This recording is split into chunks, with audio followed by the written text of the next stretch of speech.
Welcome to the Ad Nauseam podcast, where classical gourmands everywhere can finally get their fill. Join us for a delectable discussion of Greco-Roman civilization stretching from the Minoans and Mycenaeans through the Renaissance and right down to the present. And now, ladies and gentlemen, here are your hosts, Dr. David Noe and Dr. Jeff Winkle.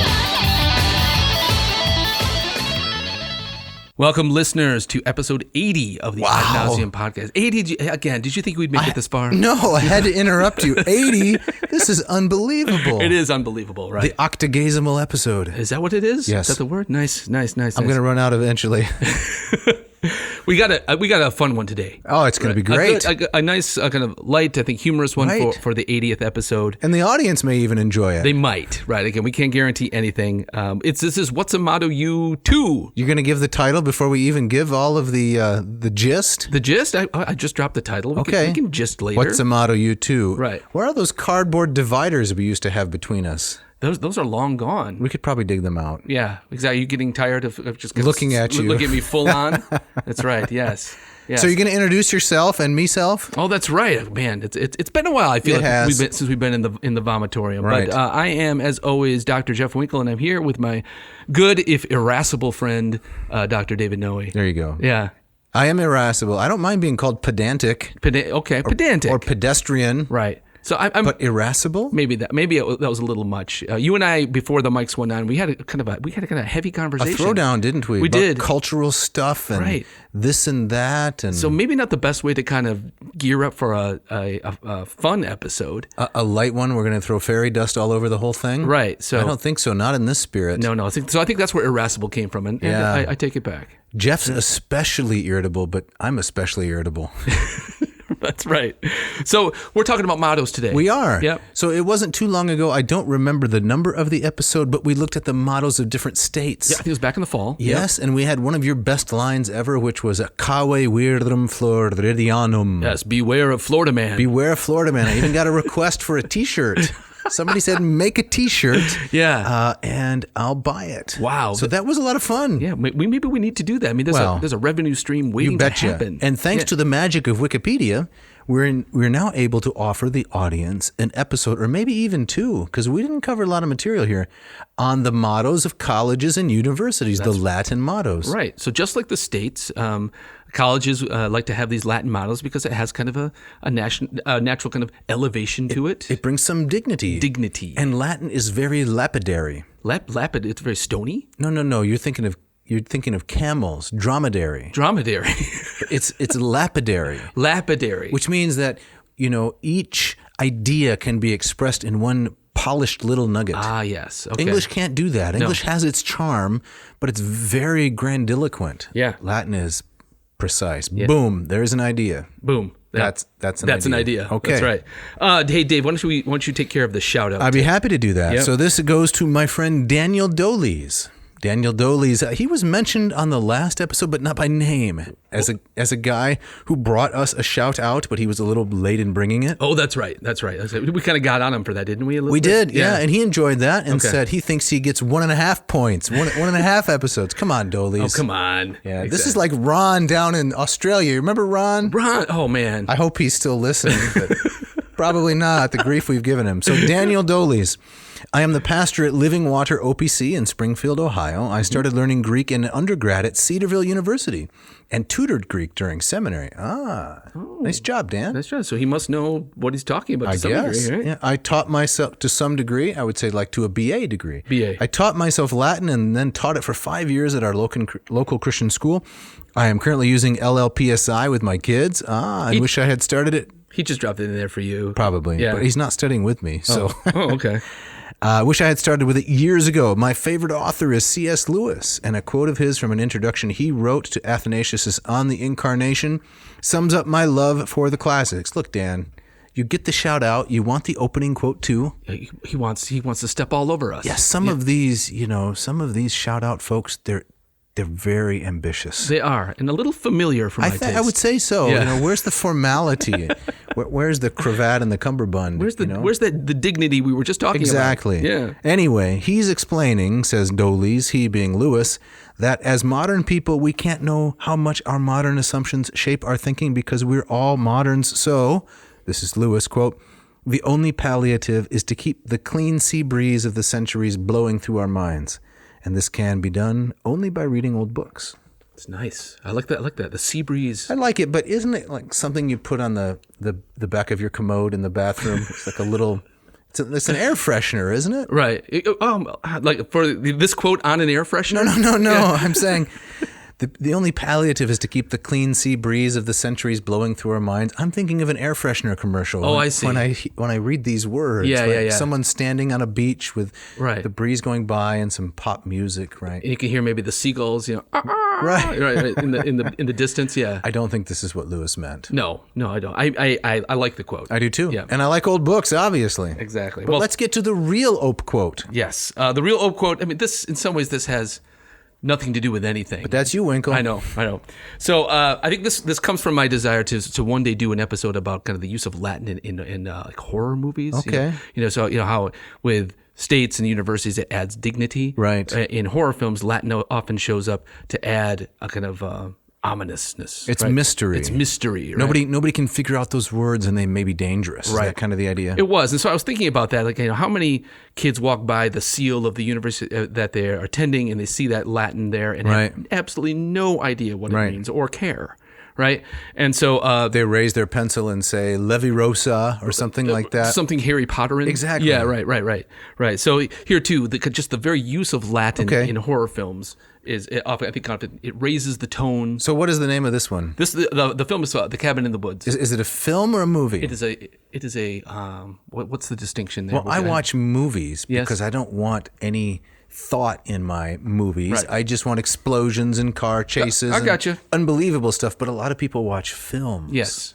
Because they want to think deeply about the themes. Yes. In an hour and a half. Right. This is a movie. It's a movie. It's a movie, but it's a movie that if you want to enjoy it, you have to have some knowledge of the vocabulary of the horror film. Okay. So it's a horror film about horror films. Does it sound a little too filmy for you? It sounds a little too filmy, like it's taking itself maybe a little too seriously. Okay. Film is something you scrape off your teeth. A movie is something you enjoy when you're not reading books. Right. Well, this is somewhere between the two. Okay. All right. So in this movie is the kind of the teenagers. Okay. They wind up at this cabin. Are you familiar with the film The Evil Dead? No. Classic horror. Okay. Well, you name a horror film, and I'm not familiar with it. You're not a horror film guy at all? No, I'm okay, not. So I like to be frightened, as I was telling someone recently. Yeah. I like to be frightened by things in nature.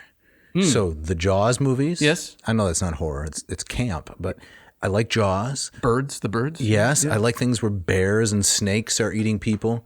But I don't like the graphic portrayal of human wickedness. Okay. That's just too disturbing for me. Yours is called Nature Red in Tooth and Claw. I like that. Yes. Or maybe, Avalanche. I like those volcano movies. Natural disasters. Right. Gotcha. Because that doesn't have it's not laden with moral significance. Gotcha. It's just something that happens. I can understand that. Okay. Yeah. And there's lots of good horror films that fall into that line. I would say.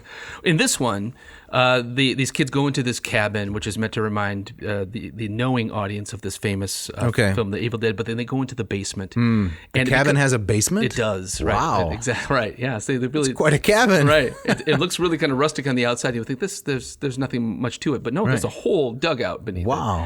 And it becomes kind of this choose your own adventure. And so, depending on what the kids pick up and accept in the basement, that determines what kind of horror movie they're going to be in. And so they're kind of looking at these different. So this objects. is right at the beginning, right at the very beginning, right? And so there's a bunch of these kids, and one of the female characters, Dana, goes over and picks up a book and starts reading. Okay. And she reads dolor supervivo caro, dolor sublimus caro, dolor ignio animus. What? Right? And of course this is kind of barely Latin. Barely Latin, right? But then immediately one of the other guys in the group, Marty, he interrupts her and says, "Okay, I'm drawing a line in the blankety blank sand. Do not read the Latin," because Marty knows his horror movies, and when you read the Latin, nothing good is going to come from that, right? So that's what. So it's a horror film for horror film fans, buffs. and so they know that when Latin is being heard or spoken, often the devil or the demon will speak in Latin. The Latin summons some evil genie. Of course, right? Okay. And of course, it's because the demons and the devil, that's their native language. So this is why you recently asked me if I had read the book "The Devil Knows Latin." Yeah, well, Is that right? That was part of it. I mean, I read something. Quaecumque.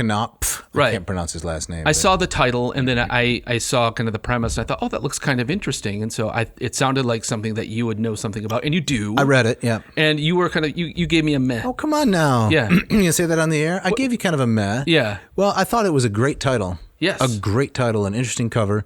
Maybe we should review it at some point. I don't know. Even the font on the front. The font is good. Looks like Amityville. But I found that the essays within it were not well connected one to another. They were like a series of, periodical essays. And It's a hodgepodge of right. stuff. Okay. And I've done that before. I've written for periodicals and such. And if you stitched them all together, they wouldn't amount to a whole lot necessarily. Right. It wasn't an overarching theme. It's not a book. Gotcha, right. So you think it was just kind of more kind of an easy way to get a book out? Just by Well, I'd hate to impugn the author, but what I think is he had a great title. Yes. I think he taught at he's at Colorado. Colorado Christian University or something. I think it's U of Colorado. I'm looking skeptical. I'm not sure. Colorado Boulder. That's what I read. Okay. All right. Yep. Great title and fills a gap, right? Which is another one of these. Why should people study the Latin language? Yeah. And I think there should be lots and lots of books like that. Frankly, I think the audience is wondering right now is, Dave, why aren't you writing this book? Because this is. I'm serious. Yeah. I'm serious. Have you thought about? You know I have. Oh yeah. Okay. I even have a title. I've even written 100 pages of it. But You have. Are you going to share that title? Or are you keeping that no, down? I'm going to keep it. I'm going to keep it close to the vest. Gotcha. All right. Okay. Well, excellent. All right. Okay. Well, we're getting off track maybe a little bit here. It's your fault. My fault. So we're going to talk about some universities. Yes. And kind of the thing that I'm excited about is a little bit of a travelogue too. That's we're right. Talk about the various campuses that you and I have been to. Right. We're going to give the audience a quick breezy look at some of the most interesting, highly selective though, because there are so many of these. Yes. Some of the most interesting Latin mottos of colleges and universities in the United States. Yeah. Places we've been, places from which we graduated. And also a little bit of an international tour because some of the best ones come from other countries. That is true. And depending on audience response, we could probably do a part 2 because we have barely scratched the surface. Right. There's so many. There's so many out there. Right. So one of the very few perks of the biz that you and I are in is we're in a business. The biz with the big fat quotation marks around it is that we get to travel to conferences. Oh, I get it. And see lots of these places. Yes. Right. And so right. So before we start, I wanted to ask you, what is your favorite campus that you've been to that you thought, oh, this is beautiful? Comes right to mind. Yeah. Well, in the United States, it's the University of Virginia. Yeah, in Charlottesville. Yes. Partly designed by Jefferson. Right. I was there in the springtime of 1998, I think, you may have been there, for a CAMWUS conference. I think I was at that The one. Classical Association of the Middle, West, and South. Yes. I told Mrs. Noe, I'm going to a CAMWUS conference. She said, you're going to a what? Are you going to be able to attend these conferences? The name is CAMWUS with dignity. That's right. So probably not, honey. Let's not talk about it. That's right. So. They didn't. The attendants were not called. The attendees were not the CAMWUSsies. No. So I went Yes. and I gave a paper on Plato. I think I've talked about that before. Plato's Timaeus. Yeah. It was really interesting. Not the paper, but the experience was interesting. Right. And the campus was in late April bloom. Oh, and perfect. It was. I don't think I was at this one, but yeah. It was just gorgeous. Yeah. And the temperature was nice. It was a really nice experience. Right, that central part of campus there, with you have kind of the white roofs, and you have the red brick, and it's just gorgeous. Cherry blossoms, I think, that time of year. Yeah, gorgeous. Yeah. How about you? What's your favorite campus? Virginia's definitely in my top 3. Okay. I really loved, speaking of University of Colorado Boulder, just that setting, in the foot, right at the foot of the mountains there. Right. It's everywhere you look, it's just breathtaking. You can't beat mountains. Right. And I also really enjoyed the University of Washington in Seattle, which I thought was really quite beautiful. I don't think I've ever been there. Yeah. I went to a conference for, what was it? The Classical Association of the Canadian Northwest or the Pacific Northwest. I can't remember exactly the acronym. Yeah. Gave a paper on Ovid, if I'm not mistaken, out there. And so we went to Victoria, but we did not go to the University of Washington. Gotcha. That's a beautiful part of the of the lands. Another really nice one is Cambridge in the UK. I've not been to Cambridge. We got to go to Cambridge. Yeah. I've been to Cambridge and Oxford. Cambridge twice, Oxford I think 3 times. Cambridge now tips the scales. So that's who's leading that horse Absolutely. race. Yes. Much better. Right. Just beautiful. I really enjoyed. I had a conference at the University of Edinburgh. In Scotland, which was great. We're going to talk about their motto. Yes, we are. Yeah, coming up. So maybe getting ahead of things. No, that's here, okay. Right. So that's what we're giving the audience. That's what we're giving the audience. So why don't we start out, Jeff, with the mottos of our own institutions? Sure. And you start with Northwestern. Northwestern, where I received my doctorate, right? And so they have a Latin and a Greek motto. All right. And we're going to talk about the Latin one. Quaecumque sunt vera. Whatever things are true. Right. So this is a quote from Philippians chapter 4, verse 8. It is. It's a reference. So finally, brethren, it's probably the King James, I don't know. Whatsoever things are true, whatsoever things are honest, whatsoever things are just, pure, lovely, of good report, if there be any virtue, if there be any praise, think on these things. So my question, Winkle. Yes. Was your experience at Northwestern University with this motto reflective of what the Apostle Paul is saying in Philippians 4? Quite the opposite. Okay. Right? So, and the audience will forgive me if I've told this story before, but while I was there was a kerfuffle about the Northwestern seal. And there was a group of students that wanted the Greek and the Latin removed from the seal because you don't know why? Pick your reason. It was... Could they spell the word kerfuffle? Probably not. Okay. But it was thought to be some form of oppression or cultural superiority. Right? It was, and it was a time where the classics were under a bit of assault, right? And it just struck me as just kind of absurd. And so I remember I wrote to the student paper and just thought, well, don't get rid of the seal, just change it from Quaecumque sunt vera to just Quaecumque, whatever, right? A very kind of Gen X way of kind of shrugging at it. Yeah, right? Exactly. Yeah. So that was my small way of kind of poking back at that. At the big bear. At the big bear. Yes, yeah. of cultural, political correctness. Right. So that would be my That would be my proposition for an alternate. Just Quaecumque. Quaecumque. Is it still Quaecumque sunt vera? It is. Whatsoever things are true. Right. And then the Greek is from John, the word full of grace and truth. Oh yeah, John 1. Yep. And so they're both there on the seal. So it's a rare seal in that it has both a Greek and Latin motto. I like that. And they are still there. Yep. I like this. Can be on my tombstone, hopefully. Yeah. Some Greek and some Latin. Yeah, that's right. We've talked about that, right? Yeah. Now, how about the University of Iowa, the Hawkeyes? Yeah, you are the a Hawkeye. I am a Hawkeye, and I managed to be in Iowa for 5 years as a grad student, and then for 1 year as a visiting assistant professor, and I did not attend one football game. Not one. Can you believe that? Did you attend any games? I don't think so. Right. No, it was a sports bonanza, and I didn't sample. Because at Iowa, football is kind of king. It right? is king. It is, right. At Northwestern, being subpar. Right. Are they still? Well, they had kind of actually their one glory year where they went to the Rose Bowl while I was there. But I went to exactly one basketball game and exactly one football game and enjoyed neither. Okay. Right? So Iowa's motto is not Latin, right? What is it? It's Fight for Iowa, isn't it? Is that it? I think so. I looked around. I couldn't find it. You couldn't find anything. It's not on the seal. It doesn't say Fight for Iowa. No, I haven't seen it. Right. Some angry Iowa alums, of which I am not, an angry alum. Yeah. They're gonna let us know. But I have a proposed Latin motto for the University of Iowa. Please. It's Cervicia Pilla Libri. So beer ball books. Beer ball books. Right. Cervicia Pilla Libri. In that order. Every Friday afternoon as you're walking through downtown Iowa, at least when I was a student there, a grad student, somewhere between 10 and 15 beer trucks pull up, and they take their hoses out and drop them down through the cement floor and down into the barrels of the local bars. Yeah. And all that stuff flows in there, and then it all flows into the students, and it all flows into the sewer. You saw this every weekend. Every Friday, right? Cervicia Pilla Libri. That's how the Midwest university towns are, so far as I know. I like that. That works. That talk about a T-shirt. Yeah. That's a T-shirt right there. There it is. Yes. What about the place where we attended as undergrads and where, we both were formerly employed? Right. Calvin College, now, That's right. Now university, has a quote from John Calvin himself, the eponymous founder of the institution. So, Cor beam tibi offero domine, prompte et sincere. Yeah. My heart I offer to you, O Lord, right now, prompte, and sincerely. Without hesitation. It's a beautiful quote. I like it quite a bit. Calvin signed his letters with something like this and a little symbol of a hand with a heart inside. Yes, right. So I think there was. I think even while we were there, wasn't there talk about removing the Latin? The Latin has been removed from almost removed. all official correspondence. Okay. They break the Latin out at certain times to add that aura of dignitas and gravitas. I mean, I don't know if we can use words like dignitas and gravitas, but we're not going to talk about that. Okay, but I want to dwell on just briefly. Okay. But what's the thinking Don't behind? provoke me now. Well, that's my job.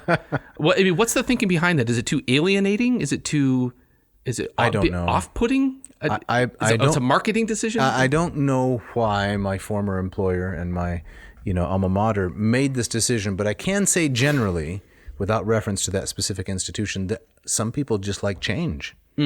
Right? For its own sake. Yeah, they say, we've had it in Latin for how long?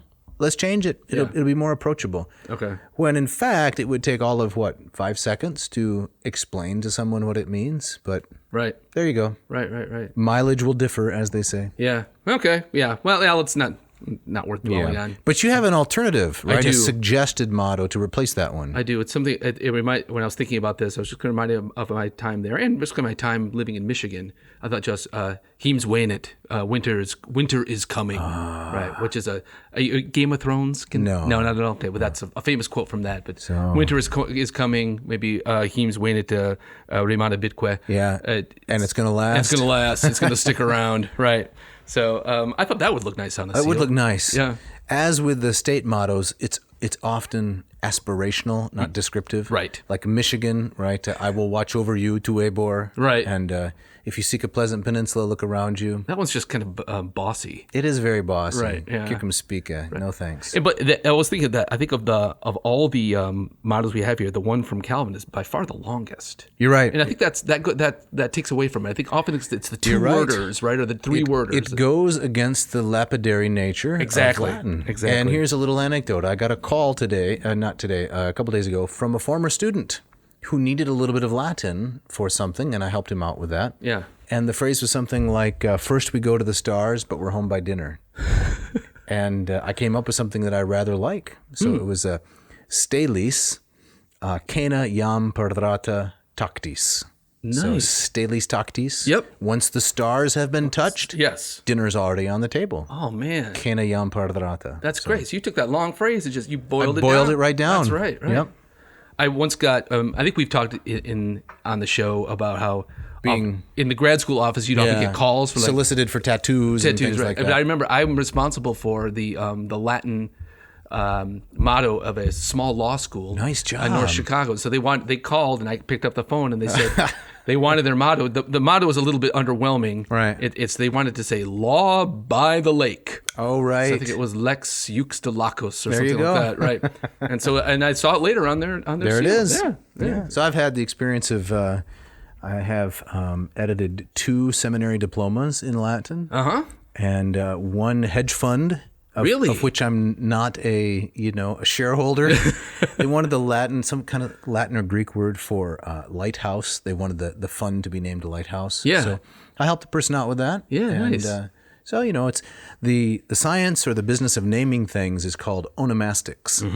So, we could set up a shop on Onomasticon, naming things. There we go. Another revenue stream. That's right. Man, is somebody writing this down? But back to the mottos. Yes. Okay, what do we got next here? Oh, and by the way, I have one gustatory suggestion about revenue streams. Yeah. It's a big one. It's $1 billion idea. You want to share it here? At the end of the episode. Oh, okay. Hang on. And actually, this one comes from Mrs. Noe. All right. And it's brilliant. I can't wait. All right. Excellent. So what do we got next here, Dave? Well, we got places we've been, and we're going to start with the University of Baylor. Yes. In Waco, Texas. Right. Yep. And so their Latin motto is Pro Ecclesia, Pro Texana. Yeah, for the church and for Texas. And for Texas, right. That's nice. It is nice. Yeah, and so, again, in that order. Yep. Church first and Texas next. Texas next. Probably hard for the Texans to swallow. I was going to say order. that. Exactly. That's not very Texan. But I like it. Right. Now, what is the suggested substitute here? It was not a substitute. It's an add-on. It's an add-on. Okay, so let's hear it. What is it? So I was thinking, item kibi conditi. So, and also spicy, tasty foods. Yes, exactly. Right. So we had some good Tex-Mex down there. That's right, at a place called Nymphas. Nymphas. Yeah, it's a huge, delicious Tex-Mex restaurant right next to campus. That's great. That was Good spot. That was my favorite part about being down there. It's often my favorite part about going to these places. Is food. Getting some good food, yeah. What about Georgetown? Georgetown. What's its Latin motto? This one, I'm going to ask you for help because I have no idea what's going on with this one. So its actual Latin motto is utraque unum. Yeah. From to one. I think that's what it means. What is that? From both. From both what? From both basketball victories? Was there some kind of combo? There had to be some kind of... Didn't we do our schools? research? I do we have any Georgetown alums listening? Right. So I did no research. I saw that and said, what? Yeah, and okay, moving on. But we do have a substitute. We do have a substitute. So let's see what I have for this one. Yes. Prope ventos inflatos. So next to some hot air. Next to some hot air. Yeah, I like that quite a bit. Right. Georgetown for our geographically less erudite. No, there's people who live in other countries. We have an international audience. All right, exactly. Georgetown is very near the capital of District of Columbia. That's right, Washington, D.C. All those senators and representatives are blowing their hot air That's right. right nearby, down the hill. Propuentos inflatos. Yep. Okay. Yep. All right, next we got UNC. University of North Carolina. Right. Also a very nice campus. Yeah. I enjoyed that. Haven't been there. You haven't been there? Nope. Yep. So Lux Libertas. Yep. Light and liberty. Light and liberty, right? Yeah. Do you have an alternative suggestion? Yeah. Ite calques, go heels. Go heels. So I still have no idea what a Tar Heel actually is. I heard an explanation once, and like the explanation for icing in hockey, just went still just in one ear, out the other. Right. I think it had something to do with people getting their feet stuck. Is that what it is? Moving slowly, getting their feet stuck. Okay. Mm-hmm. But why that would become the mascot? You got a better idea? No, I don't. Okay. I saw in the recent basketball March Madness the guy who dresses up at the games like a Tar Heel is he's a ram. Oh yeah. They call him Ramses. Makes sense. Yeah. How about Wisconsin? University of Wisconsin. Wisconsin. I like this one just simply because it rhymes. It rhymes. Numen lumen. Numen. Right. The spiritual presence is our illumination. Right. The divine is our light. Right. Do you think there's an est that's implied there, or is it divine illumination and also light? No, there's an est. Okay. It's probably like Oxford's Dominus Illuminatio Mea, which is a quote from the Psalms. The Lord is my light, my illumination. Oh, okay, I got you. I think it's a definite take on that, but using different words, so it's not so obvious. Right. If you're going to steal, you got to change some details. That's true. Right. I like the use of Numen. I mean, I think you're probably right. It's implying some kind of Christian notion of divinity, right? Definitely. But Numen is a very different. It's vague. It's a different concept. Yes, it's more of an enlightenment idea than a Christian idea. Yes, exactly. Well, maybe there's that was deliberate there. But my alternative was also to come up with something that also rhymed. It was Hey, Kaisa! Hey, cheese! Right. That would also look good on a T-shirt. That would go. Right. And very Wisconsin-y. There you go. Yep. University of Pennsylvania. Yeah. What do we got there? We got Lege Sine Moribus Vanae. Laws without good character are useless. Yes. Okay. Yeah. You been to UPenn? I think that I have. The Philadelphia area? Yes, West Philadelphia. I went to the museum there. They have I took some students there once, some high school students. They have a very nice collection of Greco-Roman antiquities in the University of Pennsylvania Museum. Yes. Very nice. Yeah. No, I went to a conference there once, and it was one of the best conferences I've been to in terms of like paper being received. And I'm not saying this because paper that you gave was well received. It was well received, and it wasn't because it was a great paper. Was it near lunchtime? It might have been near lunchtime, right? But just the enthusiasm from a few of the grad students was kind of like was almost. Were they being paid? It was shocking, right? At every one of these conferences, there are grad students who are probably can't use this term shanghaied into.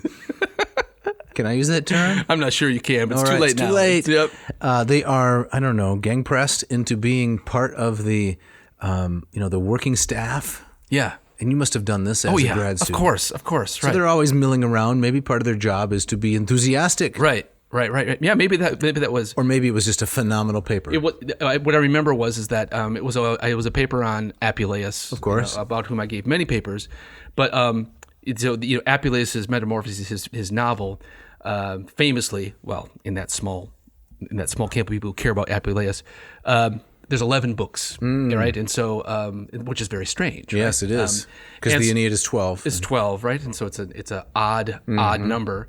And so I think that in the title of my paper was something like, this one goes up to 11. Which of course is a Spinal Tap reference, and there was one of the grad students was a huge Tap fan, and he just says he thought that was brilliant, right? So he loved the title, and you're still living on the joy of that compliment. I'm still riding that wave. 25 years later, I'm with you. I'm with you. Right. So we go on to Pitt. Yeah. Well, can I give my alternate for you? Oh, Penn? sorry. Sure. Right. So I thought this would be given its location. Yeah. I want to do my best Fresh Prince. Okay. So in Occidente, Philadelphia, natus adultus. Yeah. In West Philadelphia, born and raised. There you go. Right. Is that a little bit too topical given recent events, current events? You want to talk about the slap? No, I don't want to talk about the slap either. I just wondered why you thought of that, but I thought of it because it was in West Philadelphia. okay. Right. Pitt. Pitt. Yeah, University of Pittsburgh. Veritas et Virtus. Yes, my good friend Joseph is a graduate of Pitt. Oh, really? I don't know if he listens. Probably not, so I won't give any more details.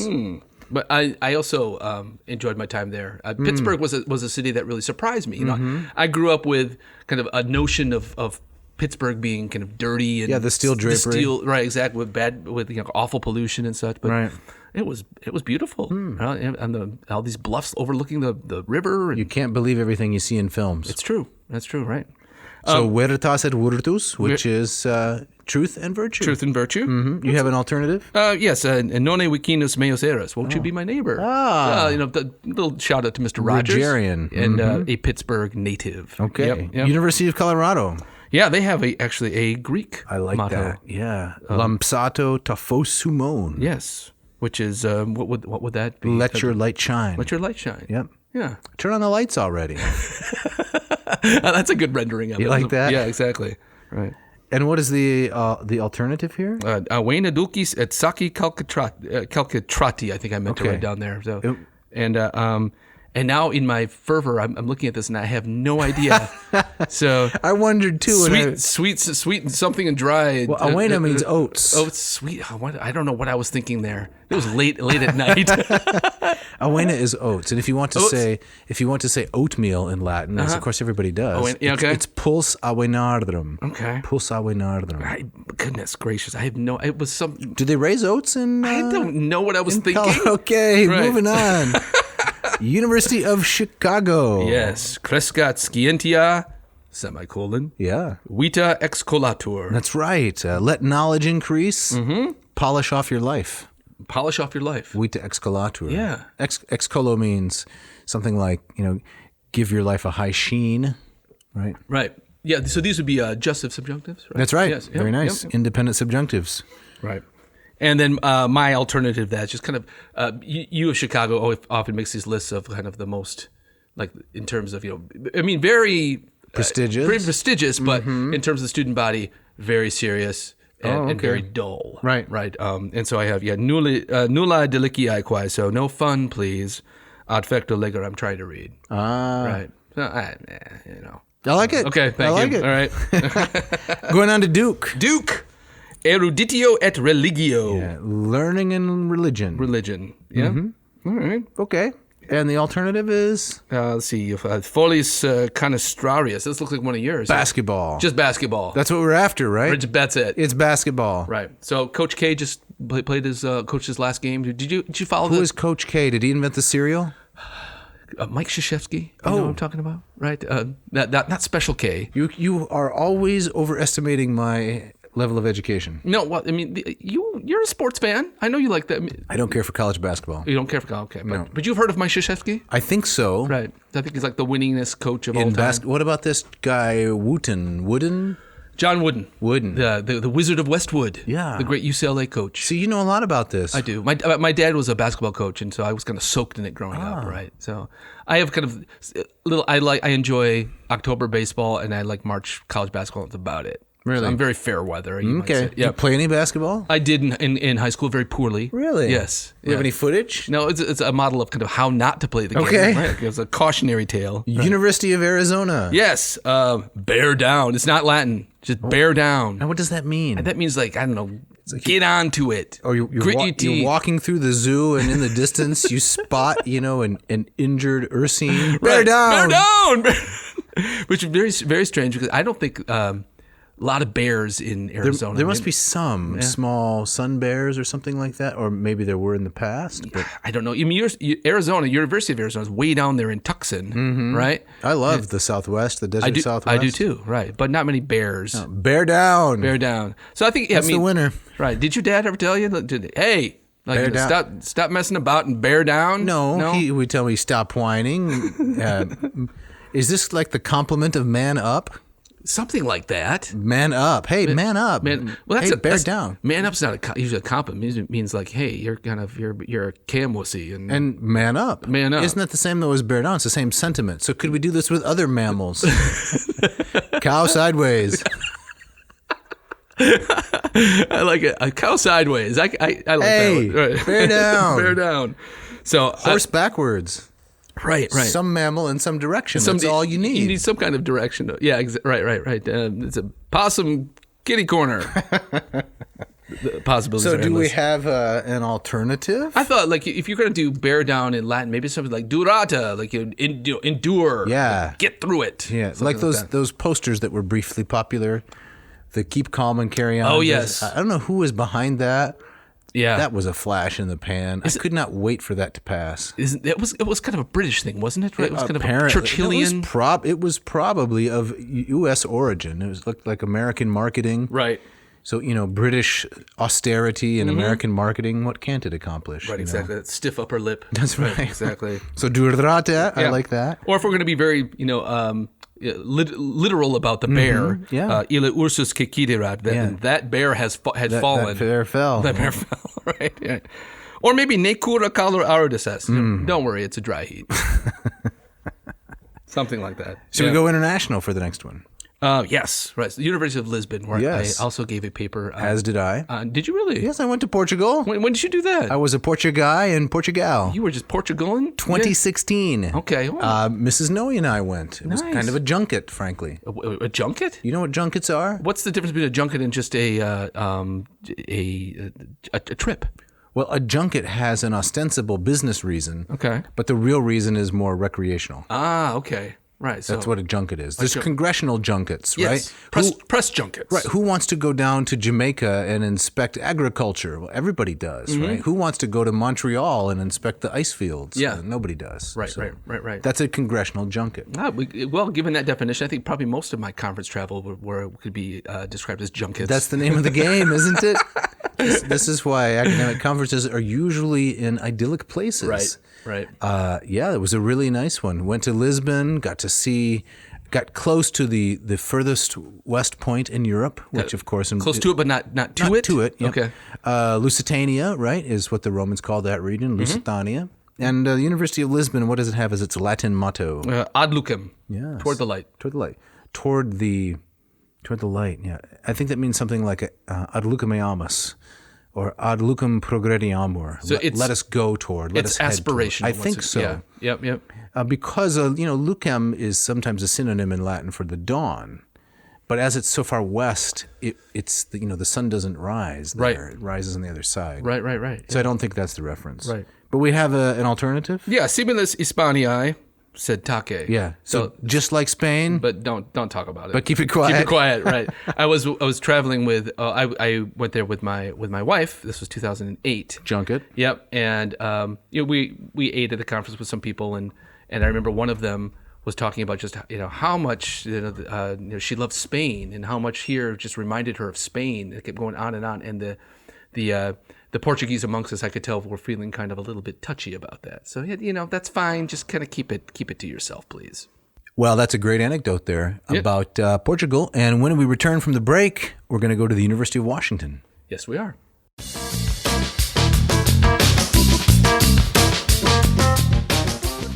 This episode of Ad Nauseam is brought to you by Hackett Publishing with offices in Massachusetts, Cambridge, and Indiana, Indianapolis. Hackett has been providing for 50 years now, at its anniversary, high-quality classics and all areas of the humanities to a wide audience. Jeff, what do you like about Hackett? In my myth class, we just finished reading Euripides' Bacchae. And the edition that I ordered is the one with Elvis Presley on the front. You love that I love one. that. So Elvis is kind of the modern day Dionysus, Right. driving the women crazy and making the men very, very upset and disturbed. Yeah, You Ain't Nothing But a Pentheus. Isn't that one of his leading songs? That's the first choral ode. I think so. Yeah. You haven't lived if you haven't read Hackett's version of Euripides Bacchae with Elvis Presley on the cover. It's true. So great packaging, and the translation itself is great. My students really enjoyed it. They almost all of them had never had any experience with Greek tragedy before, and they said, this is great. Ate it up. Yeah. It was wonderful. So next week we're going to return to some Ovidian vignettes. Yes, we are. And we're going to use both the Lombardo version of Ovid and the Ambrose version. That's right. What kind of a publisher, right, offers a wide variety of classical texts from different translators? Right. Affordable, right? Yeah. There's all kinds of different things to choose from. Go to their website. There's Latin American studies. There's Asian studies. They've got it all. They do have it all. And what are they offering our listeners? Well, if they go to hackettpublishing.com and they put in the coupon code in the little slot there. It's AN2022. That's right. HACKETT publishing.com. Right. So you put in that AN2022 and you will get 20% off. That's right. Your entire order and free shipping. Yes, the guy to whom we shouted out, Mr. Daniel Doles, he picked up some great deals from Hackett using this very coupon. Excellent. So be like Dan. Check it out. Check it out. This episode of Ad Nauseam also brought to you by the Moss Method. Dave, tell us a little bit about that. Yeah, well, Moss Method is a way for you to learn Greek.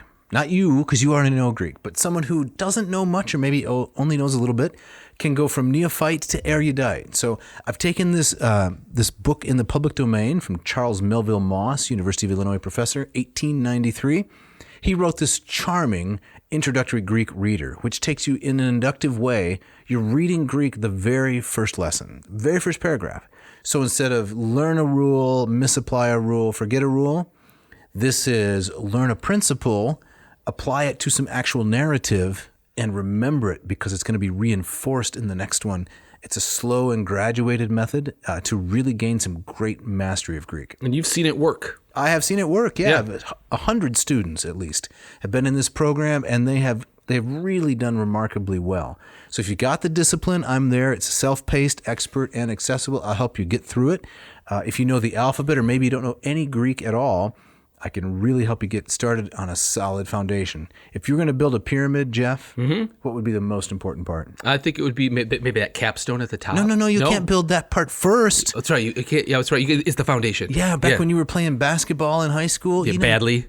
Yes. You got to do the drills, right? You got to do the basics. That's right. So this course gets you started on the basics. I mean, it's not dull. It's very interesting, but it's really a foundational kind of approach to Greek. So if people are interested, what should they do? They should go to mossmethod.com, just like it sounds. Check out some of my free instruction. I got a lot of free videos explaining Greek from the church fathers, from the classics, from the New Testament, and then sign up for the course, and you'll get 40 video lessons, 40 assignments, quizzes, exams, and you get access to me live once per week for an hour in our Moss Method office hours. Office hours. Office hours, that's right. Right. Don't hesitate. Check it out. This episode of Ad Nauseam is also brought to you by Racial Coffee. Racial Coffee, the brew child, the brew genius idea of Mr. Mark Helweg out in Portland, Oregon. I like Brew Child. You like Brew Child? Yeah. That would be the good name for an album, I would think. Yeah, Brew Child. Exactly.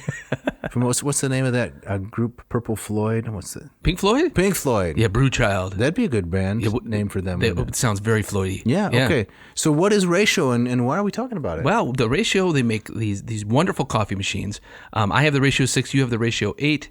They're beautiful to look at. But they don't brew good coffee. They brew excellent coffee. Let me tell you, I was just out of town for a couple of days with my family and had that, the in-house kind of hotel coffee. I had it too. It's awful. Yes. It's awful. And you don't realize kind of how good you got it at home until you take a sip of that stuff. I had to drink some of that stuff at some unsweets place, and it was bad. It was bad. And you know why? Because they have a smolder slab underneath. A smolder slab. A smolder slab, or kind of like a fester coil. Right. That keeps the coffee warm. It keeps cooking it. Yes. Like a Kindle brick down there at the bottom. In the Ratio 6 and 8, you don't have that. You have that weighty carafe. Where is the heat located in one of these machines? Well, it's a pour over machine. Oh, okay. Right? So that you get that scalding water coming down through the Fibonacci head. 200 degrees Fahrenheit, right to the metallic veins. And then it goes into that we've been using weighty carafe. Is there another way to describe that? Maybe we could call it like a hulking flagon. Hulking flagon, right? You put the top on that, and that's going to stay warm for hours. A long time. And it stays how it's supposed to taste. It's not kind of continually being kind of cooked up again. Right. Nobody wants that. Right. Because that gives it kind of we can't say brackish tang.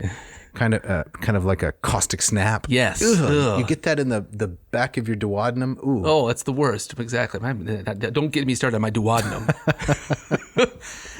I don't think that's a part of the mouth apparatus. No, I don't think so that's either. Somewhere else. Sorry, I took one biology class in college, right? But those of you who study Greek, yes, look this up. It's the ta splankna. The ta splankna. Look it up. Trust me, look it up. But back to the coffee. Yes. So, listeners, if you want to take advantage and get one of these wonderful machines, the 6 or the 8, you go to ratiocoffee.com. Yes, RATIO coffee, and we have a new coupon code. We do. That's right. And this coupon code only goes through April 30. Okay. So here's your chance to score one of these machines, 15% off either the 6 or the 8, and the coupon code is ANCO 6Y. 6Y. 6Y. Yep. Yes. AN Coffee 6Y. Check it out. You're not going to regret it.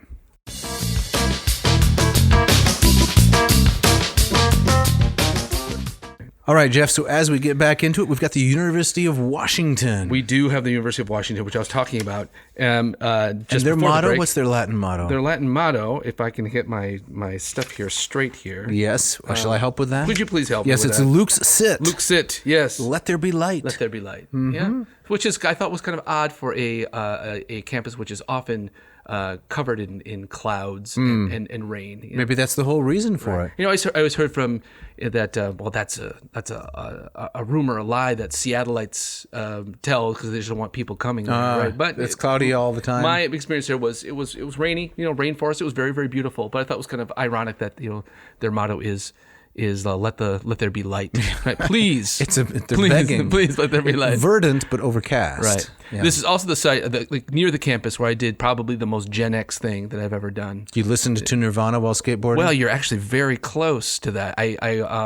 So the house in which Kurt Cobain had his last moments. It's the Shotgun Shack, right? Yes, on Lake Washington. I had borrowed a friend's car there, and kind of between sessions, I was determined to go find that house.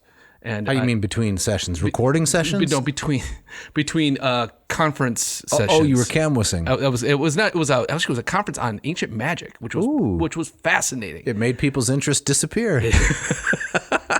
I couldn't get away from that place fast enough. No, it was actually a really cool conference, and I met some really interesting, very kind of odd people there. But I wish we had time to hear more. But I was determined to go to find that house and drove along and did it. And you did. That was probably what's the most Gen X thing you've ever done? I don't know. I think you're born in Gen X, but I don't think you are Gen X. No, I was born a couple hundred years ago. I think that's true. Yeah, I'd have been very popular in the 1840s. You would have been huge in the 1840s. Huge. So let's go on from the University of Washington to the University of Michigan. University of Michigan. What is in Michigan? So close to home here. What do we have? Right, we've got Artes Scientia Veritas. Veritas, yes. It's kind of pedestrian, honestly. A lot of these are kind of really quite boring once they you start are stacking dull, them next right? to each other, right? Skill, knowledge, truth. What is it? They got through skill and knowledge, and we should probably throw in truth. Throw in truth there. What was the absolute clunker of the mottos for the states? It was Maryland, or Delaware. Well, I just remember we just harped on our home state, Michigan, a lot. Yeah, but we found some others that were just. Do you remember? No, I can't remember. Totally phoned in, written by committee. Right. I think this one was written by a committee with a Latin dictionary. Yeah, probably right. Mm-hmm. And they wanted to get out of there because it was correct. It was time for the football game. That's right. So let's see. Artes sounds good. Skill, scientia, right? Knowledge, truth. Okay, we're done. Veritas. That's the kind of borrowing from Harvard there. Yeah. Snap that in. So what's your alternative? Fanatici intollerandi. Which means insufferable fans. Right. Do you go to U of M football games? I don't. In the big house? I say that my tongue very much in cheeky. I grew up in a family that was still are huge University of Michigan fans. Okay. But I got to an age where I realized I was asking why. None of my family went there. Right. And I came to learn that it was really because my dad liked the colors. Yeah. Oh, well, who can resist that? The maize and blue? Maize and blue. And for me, it was I mean, I struggle. I mean, it's so stupid, but with like fan loyalty. No, I'm not there. I don't get it. Right. And so it would be one thing if like my father or grandfather had graduated from University of Michigan, but they haven't. And so it just struck me as absurd. You're like Socrates, right? Socrates said he was cosmopolites. Yeah. A citizen of the world. You're like a fanmopolitan. There you go. Thank you for comparing me to Socrates. You're welcome. Right. You're a fanmopolitan. So I find it's not just U of M fans that I find insufferable. I find any kind of really kind of hardcore fan who has too much zeal, especially if you have no connection to the place. A good friend of mine who lives down in Florida, he's a Florida man. He is a great U of M fan, huge fan. And I thought, he must be an alumnus. He must have been. Guess why he's a fan of the U of M? Why? Because he lived in Michigan for a couple of years when he taught at another school. Is that right? That's it. That's it. Yes. Yeah. Hard to respect that. I suppose. But I guess it doesn't have to make any sense. I mean, part of being a fanaticus is being you don't make any sense. Fanatical. Right, right. So let's go just within down the state. Road? Down the road okay. to East Lansing, Michigan State. And from what I could tell, they didn't really have no a Latin motto. No Latin motto. There's this thing that pops up: Spartans will. Spartans will, Athenians won't. Is that what it is?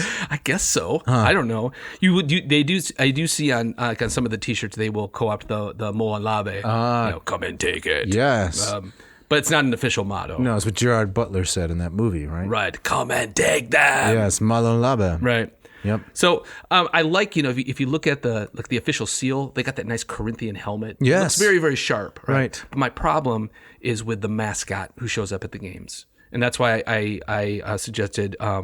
Mascot. Yes. You were going for mascot. Mascot, right. So I didn't know you were going for mascot. Right. So I came up with kind of like some fake Latin, like right. Symbolus, it was ineptus or something. It was on point, as they say. But I thought you were going for the motto. Right. Well, I couldn't. Granted, it's free. I didn't do a lot of research into this, but what would Latin for mascot? I knew you were going to ask me that. I was trying to a sectator. A sectator is like a follower. Someone who's right behind you. But it's got to be something kind of representative of something, right? A seclor, maybe it's a seclor. Yeah, I'm going to have to think on that one. Okay. I'm going to think on mascot. Yeah. Homunculus. Oh, I like that. Homunculus is a word that's used for dwarf. Like a little hairy man, right? Yeah. Not necessarily hairy. I don't think there's any hair involved. But a homunculus is like an image or a representation, but it's very derogatory. It is. So maybe that doesn't fit mascot. I don't know. Yeah. So, whatever the Latin for that would be is like Sparty, this guy that that runs around with a giant head and such. Is that on the seal they've got the Spartan that Corinthian helmet, right on.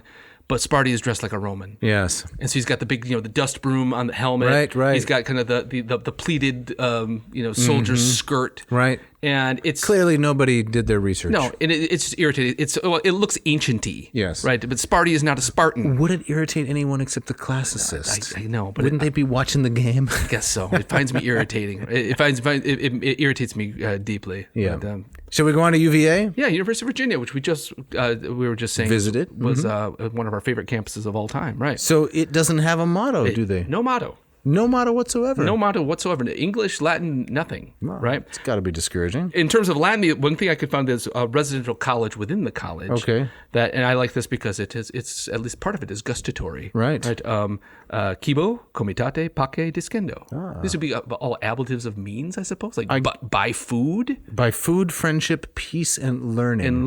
Right. Yes, ablatives of instrument or maybe ablatives absolute. I don't know. Right. Here we got food, friendship. It's like a McDonald's commercial. That's right. Except for the learning. Right. Except for the learning part. But right. yeah, otherwise, I'm loving it. Yeah. You learn you have heartburn. Kibo comitate pace discendo. Right. Oh, that's got a nice kind of staccato rhythm to it. Right. Yeah, I don't mind. But I like that it leads off with the food part. Mm-hmm. Right. Everything starts with food. Right. Then So we're the going friendship. to go international next. In University of Edinburgh. Edinburgh. Yep. Right. And it's quadrata et invenietis. Yeah. Seek and you shall find. Right. I guess it's because the University of Edinburgh is buried in the streets of Edinburgh, and you just look around for it, and there it is. Oh, there it is. Right, exactly. You're kind of distracted by the Firth of Forth. Right? Bodotria. What's that? Bodotria. Bodotria. It's the Latin for the Firth of Forth. Is that right? We talked about this. Did we? It's in a previous episode. I prefer Firth of Forth. Well, Yeah. it's the one in which some Scottish listener criticized our accents, but I have, I have an alternative here. Okay, what do you got there? It's caligina involutum impenetrabili. What do we got there? What's that? That means wrapped in an impenetrable fog. Yes. Because it's always Seattle and Edinburgh. It is. Basically. Right, but which it gives it, I mean, a very... Je ne sais quoi. Yes, it's got a very kind of murky, mystical kind of feel to it. Right? I did that. One of my favorite things I did in Edinburgh was it's also supposed to be one of the most haunted cities in the British Isles, and so they have a ghost walk at night, where, which was just fabulous. And so it Sounds right up your alley. takes full advantage of kind of that foggy, natural creepiness. How it's cold and damp. Get me back to my hotel room and a good book. So we won't be finding you going out on any ghost walks. No, I'm just counting down the minutes to the breakfast bacon. Right, and the haggis. Right. Yeah. Because you can't sleep with the the jet lag. No. So the next one we're going to go to Harvard. Harvard. Yes, Harvard. Veritas. Truth. Yeah. It says it all. It says it all. But you have an alternative. I do. Melioras te sumus. We're better than you. So How about Greensboro College? Greensboro? Which I'm even blanking where that's even from. It's got to be in one of the Carolinas. Right. Yeah. I think. Yeah. I like this one just because it was a quote from Horace, and I like the sentiment. kind of outside the box. Palma non sine pulvera. Right. There's no palm without dust. Without dust. It's kind of like saying there's no crown without a cross. Yes. You're not going to win unless you suffer. No pain, no gain. Exactly. Right. Palma non sine pulvera. So I really liked that. I do too. No pain, no gain is the best translation. That's good. How about the University of Hawaii? I put this one so you could read You it. gonna want me to try to read this? What is it? It's a phonetic representation of Polynesian. Polynesian of the local indigenous Hawaiian language. I had a lovely student in one of my Latin classes at my former institution, studied Latin, a very hardworking young woman who was from the island.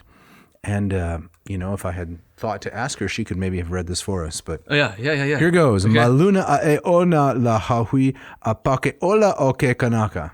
Very nice. I don't know. I would have. That seems like you practiced that. No, I didn't. No? Apparently it means above all nations is humanity. So Again, cosmopolitan. Right. So Hawaiian, not as pithy of a language as No, it takes as a lot of Latin. words to say that. Right. A lot of syllables. A lot to of say vowels to say. Yes. That. Yeah. How about Norwich? Norwich University. I thought. Where is Norwich? I have no idea. It's in the UK, isn't it? It's got to be. It's got to be. But I just thought this was just probably unintentionally funny. Just I will try. I will try. I guess so. I could have given them a Latin motto. Conabor. Kunabor. Conabor. That sounds a lot better. I'll give it a go. Give it a go. Well, Be something like I'm game. But doesn't it just sound so like almost like on the verge of giving up? Well, I guess I'll try. Well, I mean, what else can you expect from a college student, right? I'll give it a shot. Were they awarding trophies for participation at this point? I have no idea. If so, Conabor. All right. I'll give it a go. I don't know if we've talked about this, but I've often talked about kind of where you find imperatives on signs, Yes. and where you don't find them. It seems to be flipped. So like you'll go by a fast food restaurant that's like try a fruit cup, do it now. And then I was. Does that bother you also? Well, whenever I see it, I say, "Hey, back off! Back off! Don't tell me what to do." Exactly. Well, I don't like that. But then I was driving on the highway, and they have one of those digital signs across, that Right. tells you about weather and such. Right. And this one said, "Aim to drive safe and sober." Take a crack at it. If you ever needed an Is that imperative, you, Jim Gaffigan? maybe something like that. But it's Okay. like give it the college try. I will try Norwich I will try. University.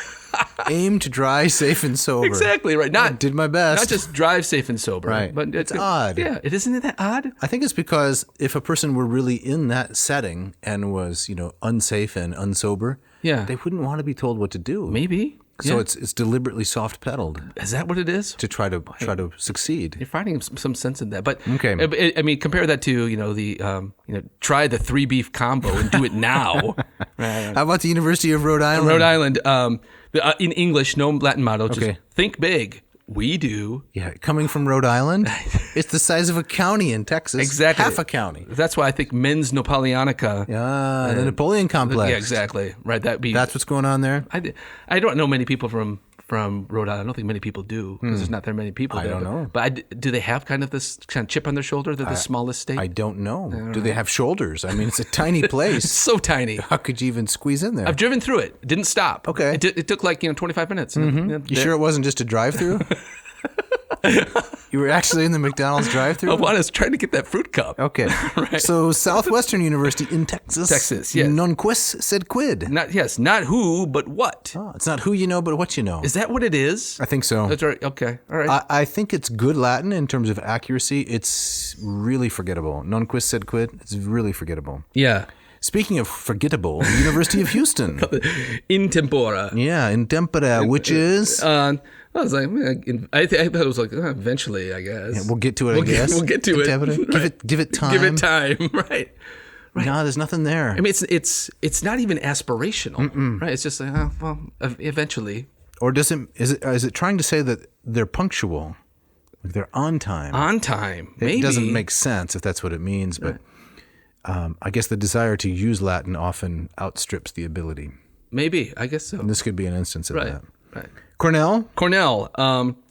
Yeah, there's not a Latin motto, but I found this quote from Ezra Cornell, the founder, which I thought was kind of interesting and also kind of ironic. And you find this in a lot of their literature. I would found an institution, Mr. Cornell said, where any person can find instruction in any study. So it's very noble. Yeah, big red. Yes, very aspirational, but...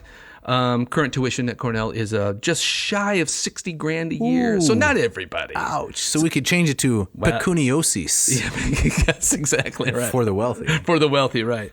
So I suggest if you're going to keep it in English, just to add on to this, well, not any person. I mean, come on, am I right? How about the Birmingham City University in the UK? This one also struck me kind of funny. Age quod agis. Do what you're doing. Yeah, you be you. You be you. What does it say? You do you. That's the new expression. You do you. You just do you. You just do you. That's age quod agis. Yeah. Wow, man. I mean, what does that? How does that even relate to any kind of? I mean, education. Education. I don't know. You're in the class. You're not in the class. Right. What does it matter? Hey, whatever it is, just you do you. Right. You got a major. You completed the assignment. Age quod agis. So I looked up the Vulgate. Jerome's version of the Bible, John 13:27, because it reminded me of what Christ said to his betrayer Judas. What you are about to do quickly. And it's kind of similar. Quod facis. Facitius. What you are doing, do it more quickly. Do it more quickly. Get on with it. Get on with it. So that's a little bit like age quod agis. Get on with it. Yeah, get on with it. I like that. Yeah. Right. It's a little bossy. It is a little bossy. Eat the beef sandwich. How about the University of Göttingen? Göttingen, yes. In publica commodo. Which is supposed to be for the public good. Right. Is what it means. But I see commodo, I think. You just think toilet. I think toilet, okay. Right? So it's like located in the public toilet, right, just down there. And then we have some more international ones. I like this James Cook University. Okay. Which is Queensland, Australia. All right. It's Crescente Luca. Oh. Light increasing. Yeah, well, I think the most idiomatic would be something like raising the wattage. To turn up the dimmer switch. Yeah. Raising the wattage. Raising the wattage. I like that. Thanks. Yeah. And then there's the Royal Melbourne, because we do have quite a few listeners down under. Australia. So we got to give them some. Yes, we do. Some props here. The University of Royal Melbourne Institute of Technology. So you say, hey, I went to MIT. Oh, really? Our MIT. Whose motto is Perdita manus mens exculta. Okay. Right? Capable hand, a polished mind. Okay. It's good Latin. I like that. It's very good Latin, and it's alliterative, right? I like the ABBA word order. I like it too. Yes. It's very nice. Nice. What about the University of Buenos Aires? Buenos Aires. Ever been to Argentina? No, Argentina. Have you ever been to South America? I never have been. I am traveling there. What? Dea Volenta in the month of May. What you doing down there? I'm going to teach some Greek. Really?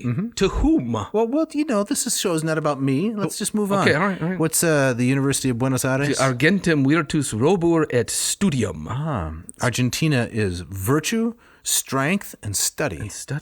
The land of silver. Mm-hmm. That's what it means. A lot of silver mining? Apparently, at some point. That's what the Europeans thought they were getting. I'm not sure what it turned out to be. So I think the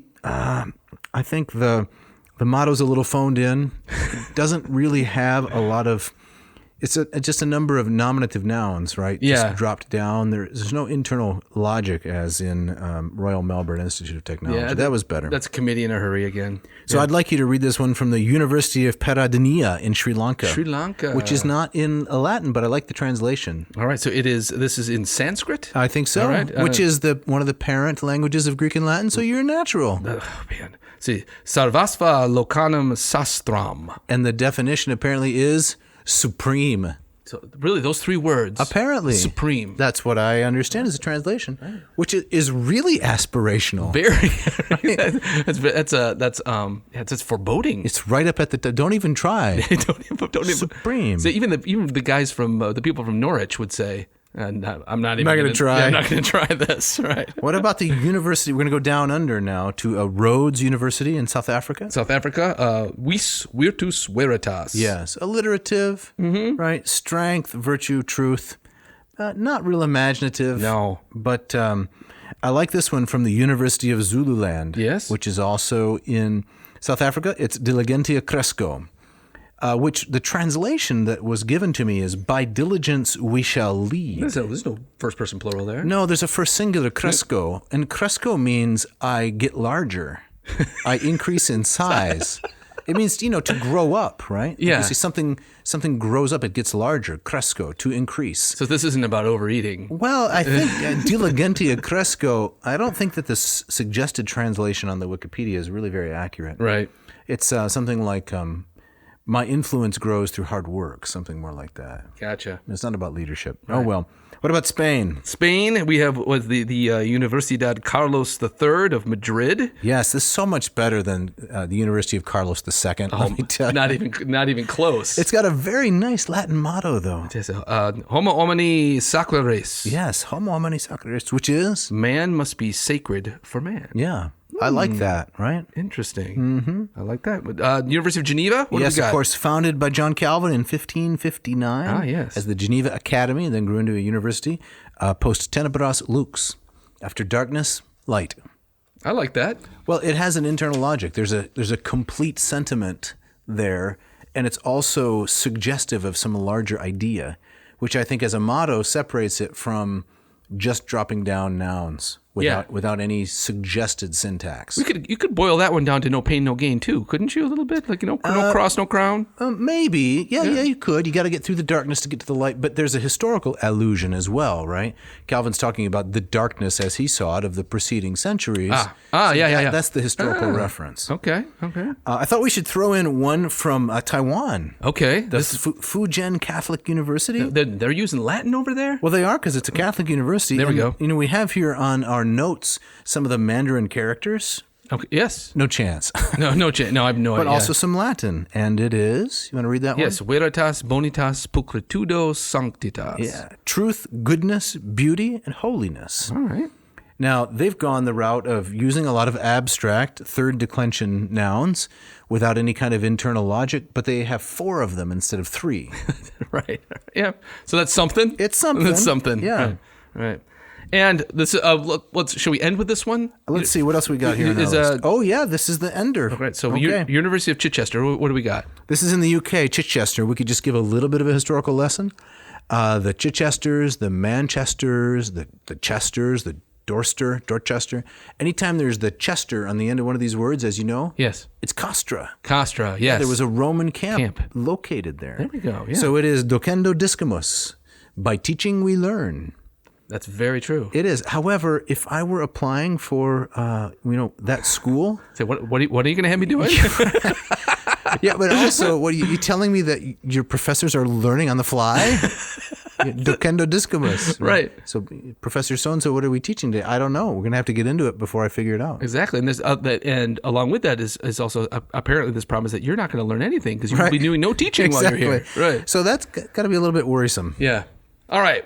There's a ton more, like we said, we could have covered. We're up against the clock, but we got to wrap it up. Maybe we'll do another episode on this at some point. Yeah. This is a lot of fun. But as we wrap up, we got to give some thank yous, right? To Mishka, right, our wonderful engineer. Puts this all together, does such a nice job. Yes. Thank you so much. We want to thank Ken Tamplin and Scott Van Zen for the music, bumper music, the guitar intro and outro. You can check out some of Ken's work at kentamblinvocalacademy.com. Scott Van Zen has a guitar school if you want to play like that. It's going to take a lot of practice. That's right. But you got to build the foundation. You got to start with the scales. He can teach you. That's right. So, hey, if you want to shout out, which we need. We do. And if you want to just let us know what's up, and if you wanted to give us some suggestions, things you like, you don't like, you can always write to Dave at adnauseam.com. Don't forget the V. Or Jeff at adnauseam.com. Please don't forget the V. Yes. And Dave, what are we doing next week? Next week, we're going to look at 2 more Ovidian vignettes. Excellent. Do you have a couple in mind? I thought maybe we could talk about Pythagoras and Numa. Ooh, okay, yeah. Those are 2 separate little vignettes because there's a lot of pages in Ovid. I think it's book 13 of the Metamorphoses, if I'm remembering, where he talks about Pythagoras' vegetarianism. But Ovid can't resist playing it for comedy, so far as I can tell. So it's there's something gustatory in there. Yeah, definitely. Right. Yeah. So I think that's what we're going to do, and then in a couple of weeks we may launch into the Aeneid. I think it's about time. It is about time. That's right. And Jeff, I think that you've got the gustatory parting shot. I do. This comes from the late Anthony Bourdain, who said, "Cheese is magic. The cheese course, irreplaceable. All the knowledge accumulated by mankind and all the mysterious forces of the natural world reside in cheese." Thanks for listening. Thanks for listening. Could not agree more.